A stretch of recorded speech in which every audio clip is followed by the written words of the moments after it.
to the channel. I've recently had a lot of questions about scanning film and whether or not it's worth investing in your own scanning equipment or just, getting your lab to scan film for you. So we're going to jump into the video. I'm going to show you some scans of my own versus some lab scans, and we're going to talk about the benefits of both methods. I personally still got a long way in scanning my film and getting into a process, a workflow that I'm comfortable with and that I'm happy with. So I'm mostly just going to be putting up this comparison so that you can kind of see how much you can get out of one negative. We've got pretty much 3 different looks from one photo. So all the scans in this video, my personal scans were scanned with the Epson V600, and I will be using Epson Scan 2, which is the software that comes with that scanner for some of them, and then Negative Lab Pro, which is a Lightroom plugin for the other scans, and I'll link all that in the description in case you want to check it out. The lab that I'm going to be using for this whole video is Take It Easy Lab over in Leeds. They're an amazing film lab, so definitely check them out. I'll try and pop up on screen what scanner they use, because off the top of my head I do not know. Let's talk about the benefits of using a film lab to scan your film. So for me, I only get lab scans if I'm sending my film off to be developed. So if I'm actually putting it in the post and sending it off. When we're not in this kind of lockdown kind of situation and I can go to my local film lab, then I just drop in the film and then I pick it up and I can scan it myself. But when I send it off to film labs, I do like to get scans back just in case the negatives were to get lost in the post or anything like that. But realistically, that isn't really the reason that people usually opt to get film scans instead of scanning their own. I guess first and foremost, the most obvious reason why you might want to get a lab to scan your film rather than doing it yourself is that you don't have the equipment. Maybe the cost of the equipment, paying it up front is too much, or you don't have the space for the equipment, whatever the reason is.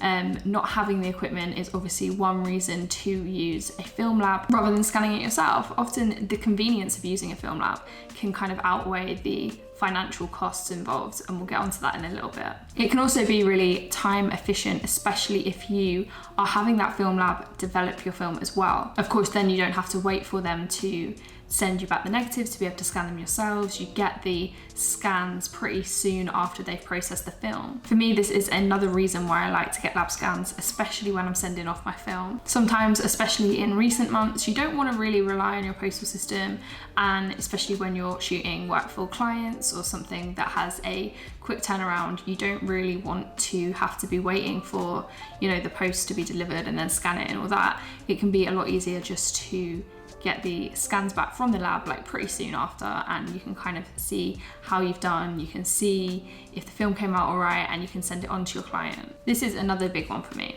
As someone that's not massively confident in my own scanning ability at the moment, sending my film to a lab to scan it is going to probably guarantee better results or more consistent results than if I was to do it myself. They are professionals, they are experts, they know what they're doing, and I trust them to do their thing, especially when it's client work and I need to make sure that this is scanned properly. Then I might get them to scan it, and then I can always scan it myself as well when I do get the negatives back. When it comes to scanning your film yourself, though, there are a lot of benefits opposed to using the lab. I think first and foremost, and probably the most obvious thing, is that in the long run, it is less expensive to scan your own film. So with my scanner, I think I got it for a couple hundred, maybe just under £300. In the instances where I'm using my local lab or I'm not getting lab scans back, saving that money, that couple of pound, even if it's, a few pound here and there, it definitely adds up. And before you know it, you've kind of paid off that scanner already. So that is definitely a big reason, especially if you are usually paying for high resolution scans or TIFFs or something like that. Being able to do that for yourself and at a lot less of a cost is probably the biggest reason maybe that most people choose to scan their own film. Of course, that's not the only reason to scan your own film. Another big one that I know a lot of people like to scan their own film because of